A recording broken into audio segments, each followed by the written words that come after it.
Bonjour et bienvenue dans ce cours complet consacré à GCA Armature.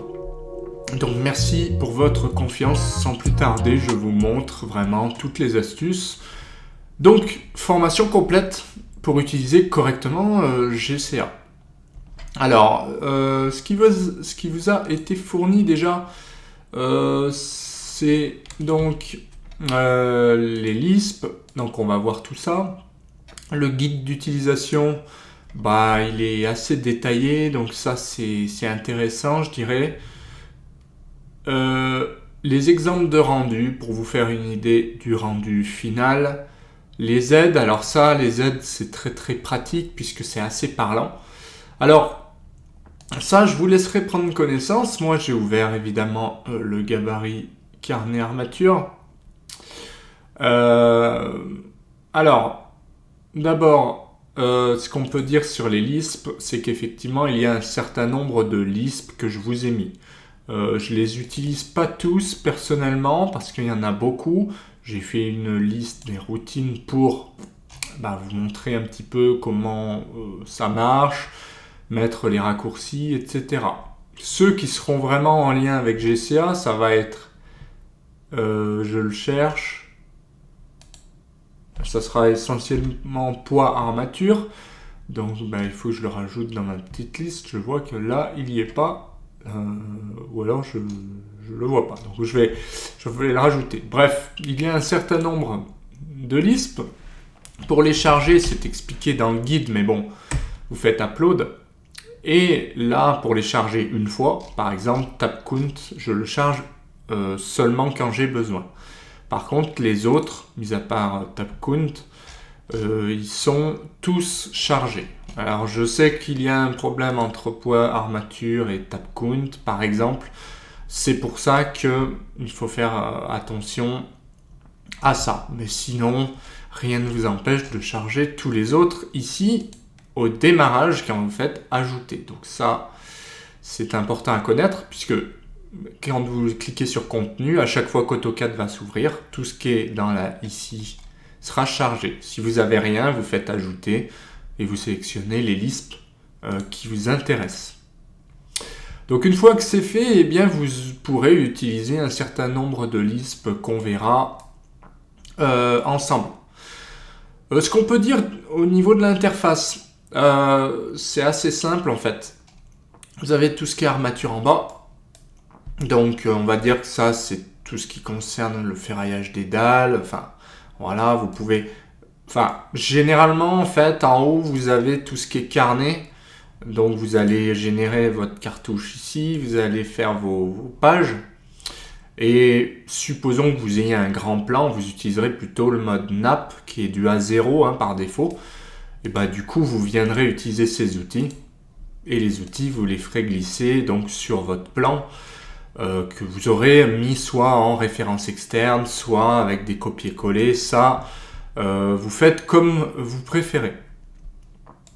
Ce qu'on peut dire donc, c'est que ici on a des blocs. Donc le système de blocs en général est le même pour tous les blocs, à savoir, au départ, on a un bloc qui est constitué de sous-blocs. Donc pour pouvoir utiliser un bloc, en fait, il suffit de le faire glisser, de le copier-coller. Là, j'ai fait, vous faites comme vous voulez, mais moi, j'ai fait CP, je le fais glisser et voilà, je génère une copie pour ne pas venir supprimer les blocs de base. Ça, c'est la première étape.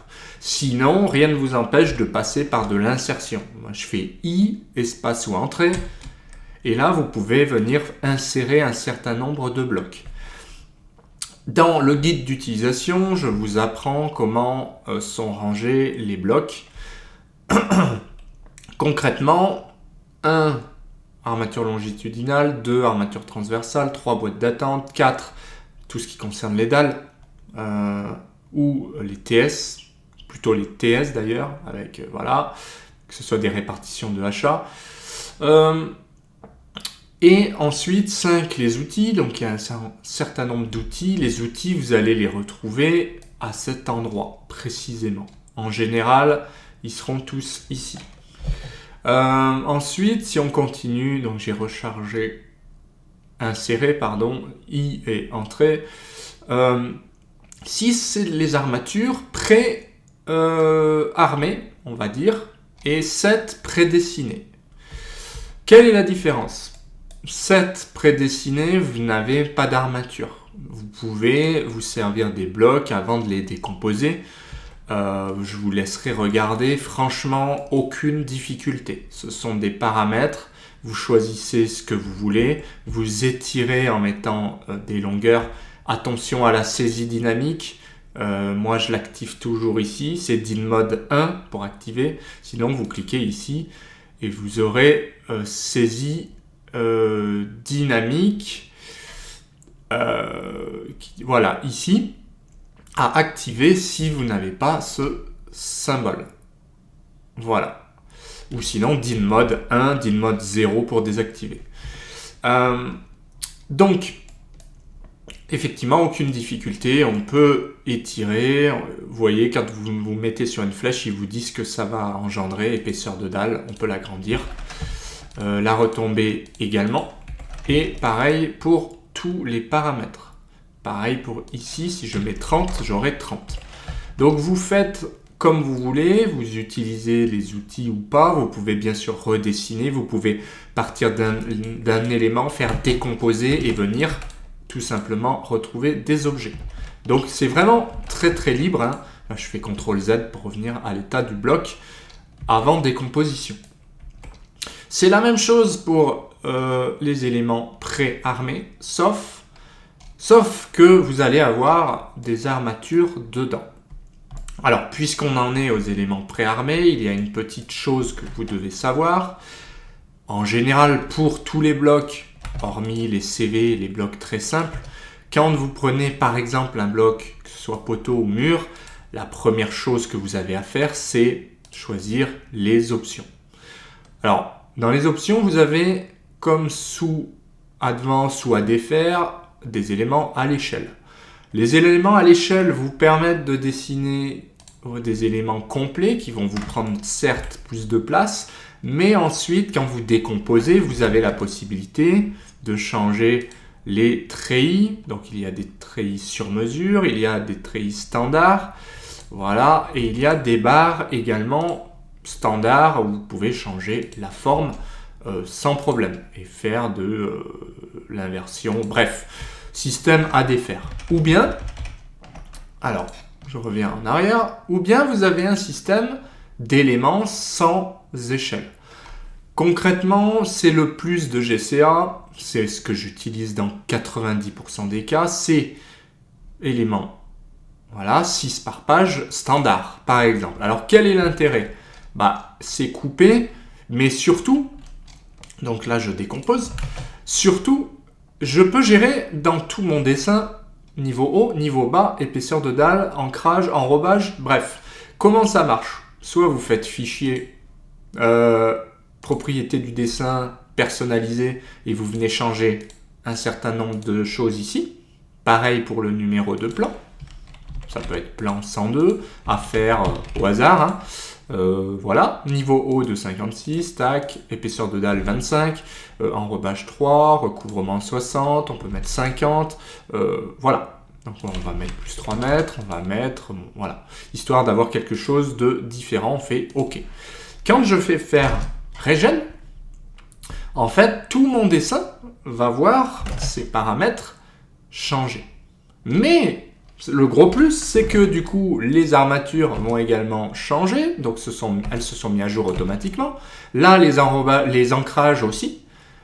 Ainsi que les enrobages, quand on a des cadres, par exemple, eh bien, par défaut, c'est ça. Ce qui est génial, c'est que si vous avez un certain nombre d'éléments, eh bien, ça va se mettre à jour partout. Par contre, si demain, vous faites un élément particulier, vous pouvez double-cliquer puisque ce sont seulement des attributs et dire ici, attention, je suis à 2,70 m. Là, j'ai une dalle de 20 et du coup, ça n'est plus grisé. Ça veut dire que vous récupérez le contrôle total. Ça peut être pareil sur l'ancrage. Ça peut être 60 phi ici, juste ici. Attention, si c'est un élément qui change, vous forcez. Si c'est tous les éléments, vous allez dans Prop Des. Prop Des, c'est plus rapide que fichier propriété de dessin. Vous tapez PropDes, vous tombez directement dessus. Ou alors, une fois de plus, vous faites fichier propriété de dessin. Moi, j'ai une préférence pour les raccourcis, donc je tape PropDes. Et là, je change tous mes paramètres. Je fais Regen, tout se met à jour. Et comme je vous montrais, ce qui est bien, c'est que j'ai géré également mes pages. Dans mes pages, j'ai mes numéros de plan automatiques, numéro d'affaires. Ici, vous pouvez marquer le nom de l'entreprise sans problème en changeant directement dans l'éditeur de bloc. Clic droit, éditeur de bloc, vous pouvez changer un certain nombre de choses. Vous avez aussi les pages automatiques, ce qui fait que vous avez page 1, page 2, page 3 automatiquement. Si demain, là, vous ajoutez un repère, un marqueur de page, vous ajoutez en faisant une copie avec réseau R, nombre 10, tous les 1600, hop, quand je fais Regen, eh bien, automatiquement, je vais aller vérifier, j'ai la page 14, 15, etc. Donc très très facile de supprimer ou d'ajouter des pages. Et on verra pour les présentations que c'est également très simple. En gros, vous avez le 0 qui est le cartouche, donc qui va reprendre en A3 ici. Vous avez 1 et 2. Alors pourquoi il y a A4 ici? Donc 0 cartouche et première page. Alors c'est simplement que ici, vous voyez, c'est du A3. Ici, c'est du A4. Si demain, vous devez passer en A4, ce que vous faites simplement, vous supprimez les A3, vous dites que vous passez donc en A4, en sélectionnant la flèche, et A4, et là, vous passez en A4 portrait avec cartouche, par exemple. Ça, eh bien, il suffit d'étirer, voilà. Bref, vous voyez, maintenant, vous avez du A4. Il suffit ensuite de le remettre par rapport aux flèches, de faire des copier-coller. On peut faire du réseau. J'ai mis 800 entre chaque. Donc, si vous faites un réseau, A4, vous faites tous les 800 et A3, le double, 1600. Donc, vous voyez, très très facile parce que maintenant, si je fais aussi Regen, je vois page 2, page 3. Pour ça, il ne faut pas oublier de changer ce facteur-là parce que les numéros de page automatiques sont liés à des coefficients, etc. Il y a des espacements. Donc évidemment, il faut les placer correctement. Une fois que c'est fait, vous supprimez les présentations dont vous n'avez pas besoin et vous utilisez celles que vous voulez. Il y a un Lisp, le Lisp feuillet, qui vous permet de créer toutes les présentations que vous voulez. Alors, je vais revenir en arrière avec mes A3 pour vous montrer un exemple. J'ai page 2, d'accord? Donc, page 2, c'est bien. Mais moi, ce que je voudrais, c'est aller jusqu'à la page 4, d'accord? Alors, ce que je vais faire, je vais créer 2 nouvelles présentations. Je vais faire feuillet. Donc, celle que je veux dupliquer, c'est la dernière, c'est la 2.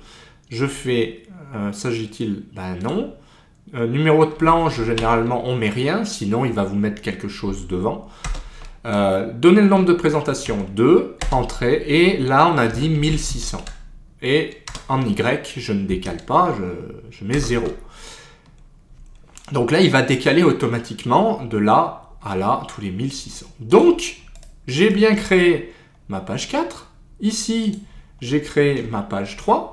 Et voilà, automatiquement, j'ai toutes mes pages qui sont réalisées. Si vous en avez 40 à créer, vous lancez la commande, vous avez le temps de boire un café quand même, mais quand vous reviendrez, toutes les présentations seront créées et vous n'aurez plus qu'à imprimer, tout simplement. Évidemment, le même espacement est requis. C'est pour ça qu'il suffit simplement de rajouter à l'aide des flèches ou d'enlever. Mais voilà, ça c'est un guide qui vous permet de vous y retrouver. Voilà concrètement la facilité d'utilisation. Donc tout est créé pour que vous pour vous faire gagner un temps fou en fait. Et donc vous avez vu que ce système d'armature coupée est très efficace. C'est-à-dire que là, au lieu de dessiner tout à l'échelle, vous décidez de lui dire de prendre les niveaux. Et vous voyez, si je mets à jour ici, eh bien les niveaux se mettent à jour. Là, j'avais 3,46, j'ai plus que 3,16 puisque j'ai enlevé 30 cm. C'est pareil avec un système de poteau. Si je prends le poteau, mais c'est pareil pour les semelles et autres blocs, je choisis en fait soit style plein à l'échelle, mais quand même avec un certain nombre de possibilités. Vous voyez, je peux faire circulaire, je peux faire carré, rectangulaire, avec des armatures arrêtées, avec des éclisses ou pas, des U en tête, enfin, je peux faire déjà pas mal de choses. Soit je passe en poteau coupé, rectangulaire, ou circulaire, ou carré, je décompose. Eh bien, qu'est-ce qu'il me reste à faire? Je vais mettre poteau P1, poteau j'en ai 5, je double-clique à chaque fois pour changer. On retrouve ce système de tableau, donc sans surprise, PropDes, ça vous remet toutes les valeurs, et derrière vous avez juste à choisir un petit peu la tête du coffrage, s'il y a un mur au-dessus, s'il n'y a pas de mur au-dessus, le nombre de achats, alors ça peut être 16 achats 16 par exemple, je mets à jour, donc moi je tape MT pour traiter que cette zone. Si je fais Regen, vous voyez, c'est un petit peu plus long. Là, je n'ai plus mon curseur, je perds un petit peu de temps. Donc MT, hop, et là, il me met tout à jour. Donc, qu'est-ce qui m'a mis à jour? Concrètement, j'ai mis 16 barres. Donc, il m'a mis déjà les 16 barres. Il m'a calculé le poids pour tout ça. Là, il me calcule le poids des éclisses. Mais là, j'ai le poids des cadres et des armatures. J'ai tout ça. Et là, je n'ai que le poids des éclisses. Voilà. Et ici, il m'a dit que j'avais 132 épingles. En fait, j'en ai X fois 22 parce que j'ai demandé 16 éléments. Donc, j'ai le bon nombre d'épingles, mais vous voyez que je me suis affranchi de tout dessiner puisque ce qui nous intéresse ici, finalement, alors on voit que là, ça ne s'est pas bien mis à jour. Pourquoi j'ai pas une bonne longueur? Sachant que j'ai 16 barres à mettre dans 17, c'est impossible.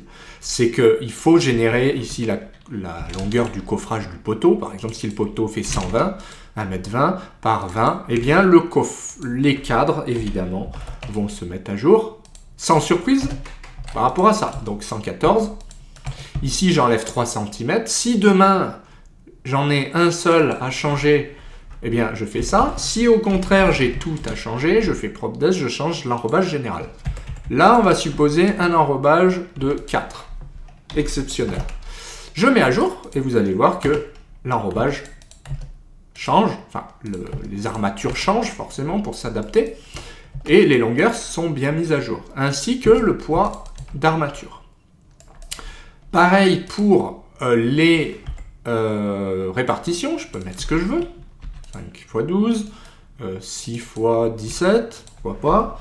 Et ici, il va me recalculer en prenant 12, et il va me dire qu'il en faut 10. Et puis, ça fait 2 cm de part et d'autre. Bien sûr, rien ne m'empêche de le forcer, mais bon, je suis parti sur de la symétrie à ce niveau-là. Pareil, 4 cadres à monter non soudés parce que j'ai défini une retombée ici. Je peux l'enlever et dire que tout est soudé. Ce sont vraiment des options bien pensées, mais après, vous faites vraiment comme vous voulez. Voilà. Et enfin, je peux choisir là, ou en cliquant ici sur les éclisses, mais là, si vous sélectionnez tout le tableau, là, il y a le nombre de achats, et là, il y a l'ancrage. Alors, ancrage, soit je fais filer, du coup, il n'y a plus d'éclisses, mais il me recalcule correctement la longueur, très bien, soit je lui dis de mettre des armatures arrêtées, niveau brut de dalle, avec des U en tête, pourquoi pas. Dans ce cas, le coffrage, on va le supposer vraiment à 100 murs au-dessus, comme ceci. Et là, les U sont calculés automatiquement. Généralement, le U prend 2 barres, donc il y a 16 barres, j'ai donc 8 U. Et effectivement, je peux le forcer, à tout moment, je double-clique. Rien ne vous empêche, et c'est là l'avantage de GCA par rapport aux autres, forcément, c'est que à tout moment, on met ce qu'on veut. Si on a une exception, on part sur quelque chose qui marche, d'accord, mais à tout moment, là, c'est pareil, vos attentes, c'est pas du 16, c'est du, je sais pas moi, du 20, je mets 20, c'est lui qui l'emporte. Ça veut dire que quand je mets à jour, ça va mettre du 20. Ça veut dire que le U, il est plus grand, parce que c'est 50 filles, donc ici, il faut bien ancrer avec du 20, donc on a 100, et puis voilà. C'est vraiment libre. Si vous voulez pas faire comme ça, vous forcez directement. Vous pouvez mettre 120, vous pouvez mettre 116. Bref, vous double-cliquez, vous mettez bien ce que vous voulez. Mais attention, quand vous forcez, il n'y a plus de liaison intelligente, je dirais. Donc attention à ça. Alors ce qui est bien, c'est que le poids d'armature, lui, il est généré en permanence. Donc si je fais poids, il me dit poids armature, je sélectionne ça.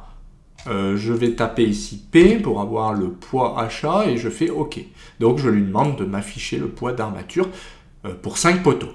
Pour 5 poteaux, j'ai 682 kg, je peux double-cliquer. Ça, c'est les U, ça, c'est le reste de la carcasse avec les barres, les cadres, etc., les épingles. Je peux lui demander le poids de tout le fichier instantanément. En faisant ça, je sélectionne tout, je fais pareil, P. Je lui demande poids achat, je maintiens contrôle, poids TS, OK, je le mets à côté de mon cartouche et j'indique mon poids total, tout simplement.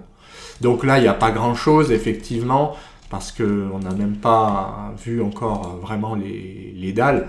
Pour vous montrer, c'est vraiment très simple, c'est-à-dire que si demain vous avez ça, on va supposer quelque chose de basique. Vous choisissez votre type d'affichage, nappe haute, nappe basse, vous faites décomposer. Ensuite, vous choisissez le type de TS. Donc décomposer, je fais DE pour moi. ST25 par exemple, X panneaux. Parce que là, si vous mettez un panneau, ça veut dire qu'il y a 240 ou moins. Là, on voit qu'il va falloir un petit peu plus de panneaux. Je vais de là à là, tout simplement, et la portée de là à là. Et qu'est-ce qui se passe si je fais MET, pour mettre à jour que ça marche. Vous pouvez faire aussi Regen, c'est toujours plus long. Alors qu'est-ce qui se passe? Il me dit qu'il faut 4 panneaux de 240 par 641, 641 c'est la portée, plus une chute de 170. Donc ça c'est très très pratique. Vous avez vu, j'ai été au plus grand, je peux très bien déplacer ici, mais ça n'est pas imprimable, le pointillé et le pochage. C'est pour vous dire que vous avez, c'est pour faire joli, pour pas oublier de zone. Visuellement, ça saute un peu plus aux yeux, donc s'il n'y a rien, vous le verrez tout de suite. Si vous avez oublié une dalle, vous le verrez. Ici, vous avez vu, la simplicité de déplacement fait que vous pouvez faire vraiment ce que vous voulez. C'est pas du tout un problème. Par contre, ce qui est bien, c'est qu'à tout moment, vous pouvez ancrer. Soit vous utilisez un ancrage par défaut, soit vous cliquez et vous mettez, 12, et puis terminé. Là, vous ne voulez pas vous embêter à utiliser ça, vous faites ça, vous mettez 15. Ça veut dire que c'est ancré de plus 15 dans le mur. Si je mets à jour, la longueur change, j'ai 6,68.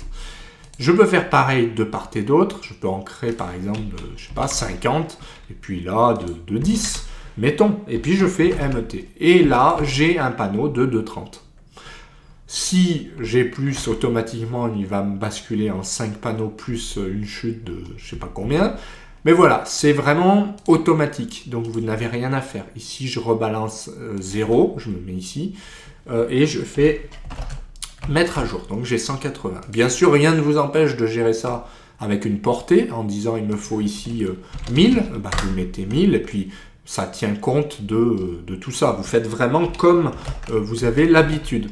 Mais voilà, il y a possibilité de rajouter directement un ancrage.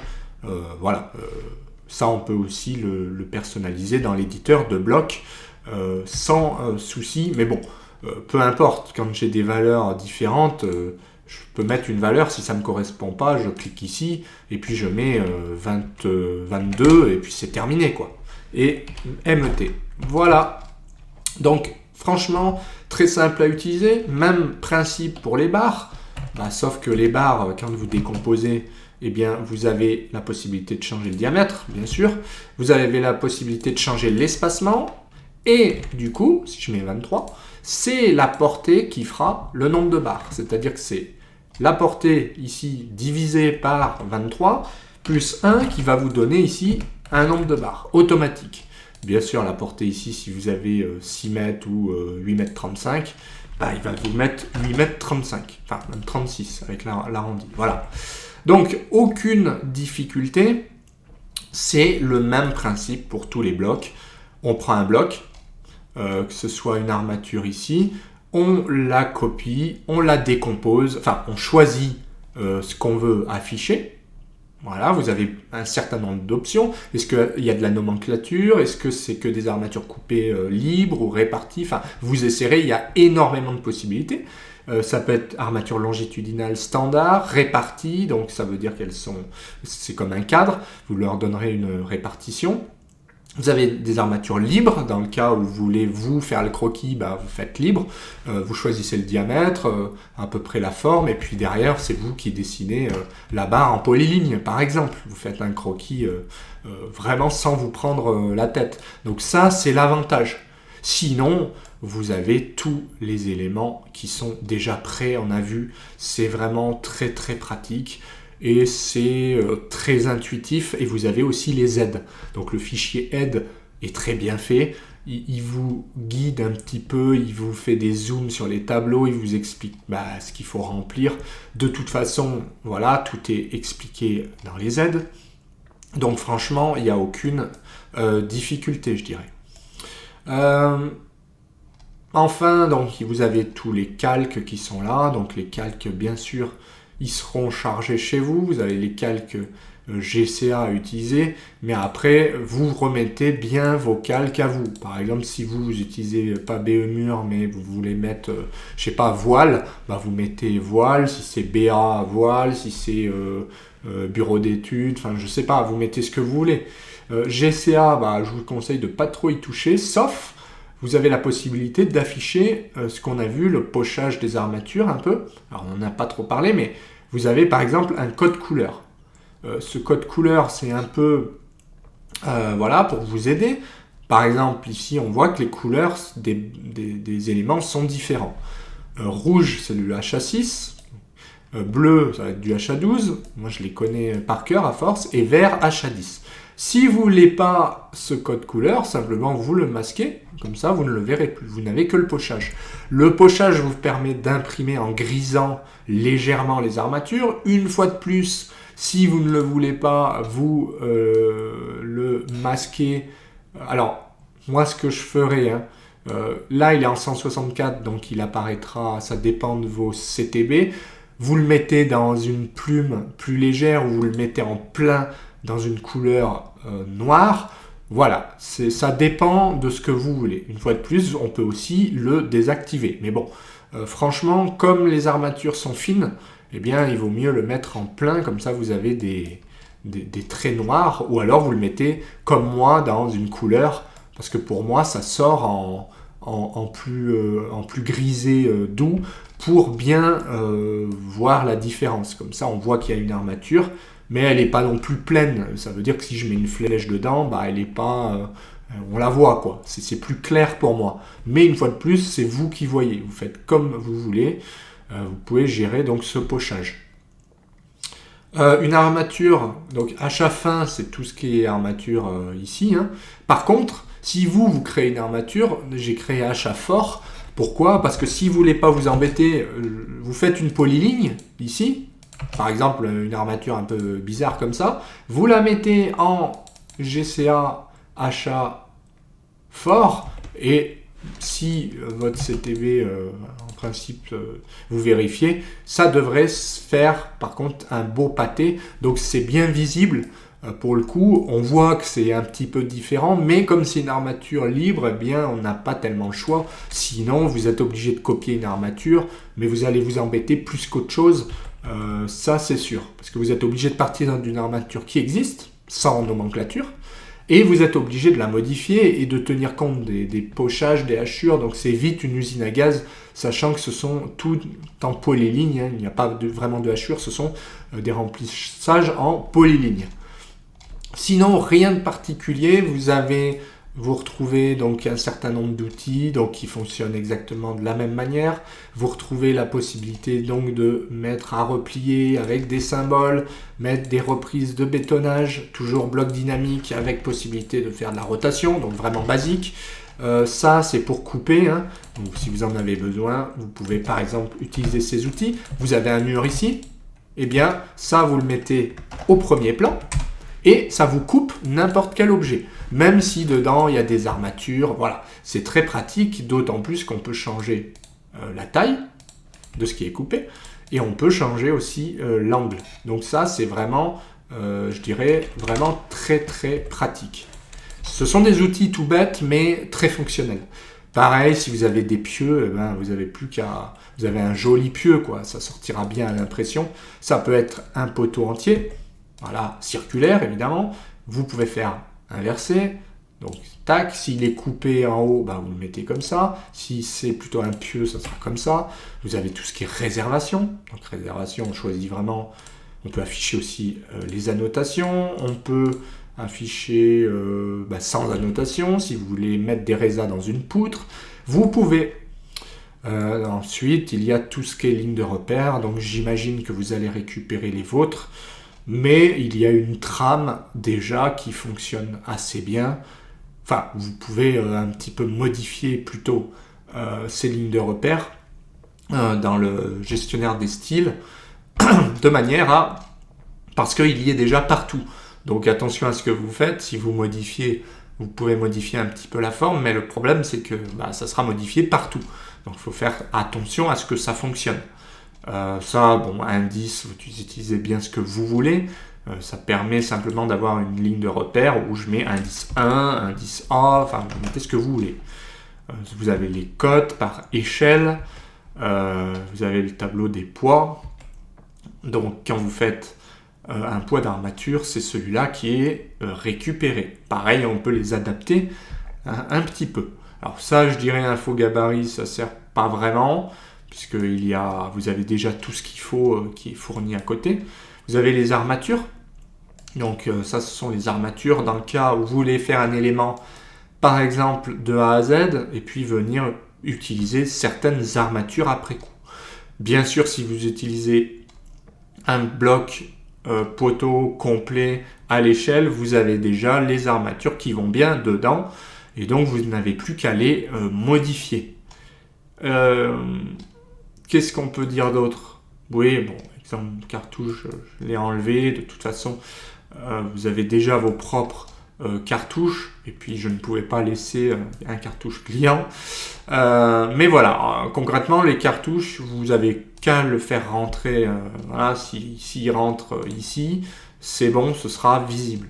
Comme ça, il est directement dans la présentation. Sinon, vous faites comme vous voulez. Hein. Si vous voulez vraiment le faire rentrer dans la présentation, vous le mettez dans présentation.